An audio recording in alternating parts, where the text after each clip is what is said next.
नीम का थाना से खबर है, जहां पुलिस अधीक्षक भुवन भूषण ने ली क्राइम मीटिंग। जिले के सभी थाना अधिकारी इस मीटिंग में मौजूद रहे। क्षेत्र में लगातार बढ़ रही फायरिंग की घटनाओं पर अंकुश लगाने की पहल इस मीटिंग के माध्यम से की गई। मीटिंग में अपराध पर लगाम लगाने के निर्देश भी दिए। सीकर के दाता रामगढ़ से खबर है, जहां संदिग्ध परिस्थितियों में युवती की मौत के मामले ने अब तूल पकड़ लिया है। श्री कल्याण अस्पताल की मोर्चरी के बाहर सैकड़ों ग्रामीण धरने पर बैठे। पुलिसकर्मियों पर दुर्व्यवहार करने का परिजन और ग्रामीण आरोप लगा रहे हैं। पुलिसकर्मियों पर कार्रवाई की मांग को लेकर विरोध प्रदर्शन किया जा रहा है। पुलिसकर्मियों पर कार्रवाई नहीं होने तक पोस्टमार्टम करवाने से इनकार कर दिया गया है।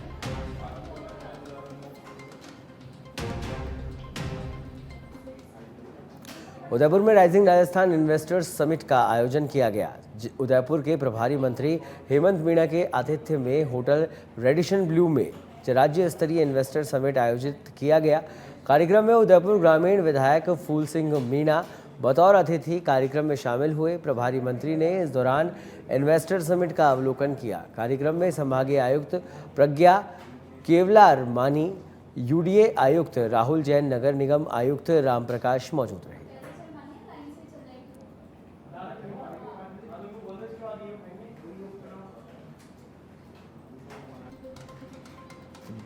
तो बड़ी खबर दौसा से आपको बता दें, एफएसटी स्टिकर लगी कार में मिली शराब से जुड़ा प्रकरण, जहां एफएसटी प्रभारी मनोज कुमार मीणा को चुनाव ड्यूटी से हटा दिया गया है। उस खबर पर अधिक जानकारी के लिए हमारे साथ जुड़ गए हमारे संवाददाता विष्णु आशीर्वाद। विष्णु, क्या कुछ अपडेट इसे लेकर? बताना चाहता हूँ, दौसा में विधानसभा उपचुनाव हो रहे हैं, उसी को लेकर एफएसटी पूरे जो दौसा जिले की सीमा है उसमें 10 नाके पर लगा रखी है। उसी के दौरान बीती रात सोमवार देर रात जब एफएसटी लिखी हुई स्टिकर की कार से सदर थाना पुलिस ने 20 पेटी देसी शराब और बियर की बोतलें बरामद की है। उसने इस मामले में चालक को डिटेन कर लिया गया है और अब प्रशासन ने एक्शन लेते हुए जो एफएसटी प्रभारी थे मनोज कुमार मीणा, जो व्याख्याता राजकीय राजेश पाले पॉलिटेक्निक कॉलेज में व्याख्याता पद पर है, उन्हें अब चुनाव ड्यूटी से हटा दिया गया और उनका मुख्यालय निर्जना तहसील कर दिया गया है। क्योंकि एफएसटी प्रभारी की ड्यूटी बनती है कि वो गाड़ी जब उनके सुपुर्द कर दी जाती है तो वो उनके पास रहती है। ऐसे में हालांकि जांच का विषय है कि दोस्ती किस तरह की कार है और कौन क्या है, किस तरह पूरा मामला है, उसकी पूरी मामले की जांच कर रही है। जांच करने के बाद पूरा खुलासा हो सकेगा कि चालक की ही गलती है या फिर व्याख्याता जो एफएसटी प्रभारी था उनकी गलती है। फिलहाल जो मनोज कुमार मीणा है उनको वहां से हटा दिया गया, उनका मुख्यालय निर्जना तहसील लाशुत कर दिया गया। जी ठीक है, चलिए बहुत बहुत धन्यवाद विष्णु इस तमाम जानकारी के लिए।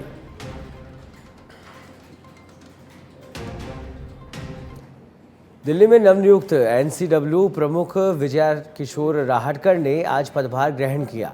पदभार ग्रहण करने के बाद विजया किशोर राहटकर ने कहा कि मुझ पर भरोसा जताने और इतनी बड़ी जिम्मेदारी देने के लिए मैं प्रधानमंत्री नरेंद्र मोदी का आभार व्यक्त करती हूं। मैं अपना सर्वश्रेष्ठ प्रदर्शन करूंगी। महिलाओं और बच्चों के खिलाफ बढ़ते अपराध हम सभी के लिए चिंता का विषय है। इस तरह के अपराध करने वाले विकृत मानसिकता वाले लोगों को जल्द से जल्द सजा मिलनी चाहिए और उन्हें ऐसा कोई भी अपराध करने से पहले उसके परिणामों का डर होना चाहिए। महिलाओं की सुरक्षा हम सबके लिए अहम मुद्दा है और आयोग इस विषय में अच्छे तरीके से काम करता रहेगा। आयोग की नवनियुक्त अध्यक्ष विजया राहटकर जी हैं, एकदम बड़ी जिम्मेदारी बखूबी आपने निभाया। अब आपको राष्ट्रीय महिला आयोग का अध्यक्ष बनाया गया, क्या कहना चाहिए? ये बहुत बड़ी जिम्मेदारी है और इस जिम्मेदारी को हमें अच्छे तरीके से निर्वहन भी करना होगा। चाहे महिलाओं की सुरक्षा हो, महिलाओं के लिए सम्मान की बातें हो और सम्मान का व्यवहार हो, इसके लिए कमीशन को और भी बहुत प्रयास हम आगे चल के करते रहेंगे।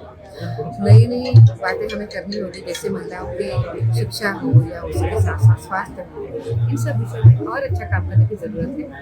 जो पीड़ित महिलाएं हैं उनके साथ अन्याय न हो, इसके लिए भी हमें बहुत ज़्यादा केयर करने की ज़रूरत है। उसके साथ साथ हमें ये भी करना चाहिए कि जो गलत है उसको सजा भी मिले, इसके लिए भी प्रयास करना चाहिए। ऐसे अनेक आह्वान कमीशन के सामने हैं, पर मुझे विश्वास है कि आने वाले दिनों में हम इस विषय को अच्छे तरीके से आगे लेके जाएंगे और महिलाओं के साथ न्याय उनको मिलते हुए उनकी सुरक्षा भी होगी और उनके लिए सम्मान भी होगा। इन सब विषयों पे हम काम करेंगे। मैडम, पिछले दिनों जो पश्चिम बंगाल में जो घटना घटी थी डॉक्टर के साथ, ऐसी घटना दोबारा न घटे, उसको लेकर के क्या कुछ आपने सोचा होगा? बिल्कुल, जो घटना घटी है ये बहुत निंदनीय घटना है और डॉक्टर को न्याय भी मिलने की बहुत ज़रूरत है। उसके लिए तो काम हो ही रहा है, पर ऐसी जो घटना होती है तो उससे बड़ा दुख भी होता है। मुझे ये भी लगता है कि कानून तो है ही, पर उसके साथ साथ समाज की मानसिकता बहुत अच्छी रहे, इसके लिए भी हमें प्रयास करने की बहुत ज़्यादा ज़रूरत है। तो कितनी बार कानून होता है, सरकार काम करती रहती है, पर अगर समाज की मानसिकता के ऊपर हम ध्यान नहीं देते हैं, जो बुरी मानसिकता है, तो हमें उसका तकलीफ हमें भुगतनी पड़ती है। तो इसीलिए हमें ये भी देखना होगा कि एक स्वस्थ समाज, एक स्वस्थ मन हर देश के नागरिक का बने, इसके लिए भी हमें प्रयास करना चाहिए। बहुत धन्यवाद मैडम आपको। राजीव तिवारी, सच में लड़ा। उपचुनाव को लेकर बीजेपी प्रदेश अध्यक्ष मदन राठौड़ का बयान सामने आया। बागियों से मान मनोबल पर बोले बीजेपी प्रदेश अध्यक्ष मदन राठौड़, हमारी पार्टी में कोई बगावत नहीं, हम संगठित होकर चुनाव लड़ेंगे, किसी भी सीट पर बगावत नहीं होगी। टिकट नहीं मिलने पर मन में थोड़ी नाराजगी होती है, पार्टी एकजुट रहेगी और सभी 7 सीटें हम जीतेंगे। मदन राठौड़ का यह बयान पत्रकार वार्ता में उन्होंने दिया। मदन राठौड़ ने कांग्रेस पर भी निशाना साधा। कांग्रेस नेताओं के बयानों में उनकी कमजोरी दिख रही है, हम विकास के आधार पर चुनाव जीतेंगे। अपने देखिए, हमारी तो एक ही है ना जिस पे निर्णय करना है। कांग्रेस को तो अभी 7 पे निर्णय करना है, वो हमसे क्या सवाल करेंगे? हम तो कर लेंगे, हमारी तैयारी है। 1-2 दिन में वो, आजकल में वो भी हो जाएगी। घर की चिंता मुझे नहीं करनी है, मुझे अपना घर संभालना है। अच्छी बात है ना, कहीं बगावत नहीं होगी, एक जगह भी बगावत नहीं होगी। हमारी पार्टी एकजुट रहेगी और संगठित रूप से हम चुनाव लड़ेंगे। कोई बगावत कहीं भी किसी भी प्रकार की नहीं होगी। कारण कहीं भी बगावत नहीं रहेगी। बबलू जी भी पार्टी के साथ हैं, पार्टी के साथ ही रहेंगे। जया आहूजा तो पार्टी का, सभी पार्टी के हैं, जया आहूजा भी पार्टी के साथ रहेंगे। विश्वास क्या, हमको पक्का एक दूसरे के बारे में हम पूरी तरह से और सोच समझ के ही कह रहे हैं। कहीं बगावत नहीं होगी, हमारी पार्टी एकजुट रहेगी और सभी जीतेगी। आज फिर हो रहा है 3 लाख का, जयपुर में ही 3 लाख करोड़ का, 3 लाख नहीं 3 लाख करोड़ का आज MOU होने वाला है अभी। तो हमारे मुख्यमंत्री जी बहुत प्रयत्न कर रहे हैं। पहले 4.5 लाख का महाराष्ट्र से लेके आए, फिर जापान और वहाँ से लेके आए, अभी वहाँ से भी इंग्लैंड और वहाँ से जर्मनी से लेके आए। तो ये तो खुश होना चाहिए कांग्रेस को, इसकी आलोचना नहीं करना चाहिए।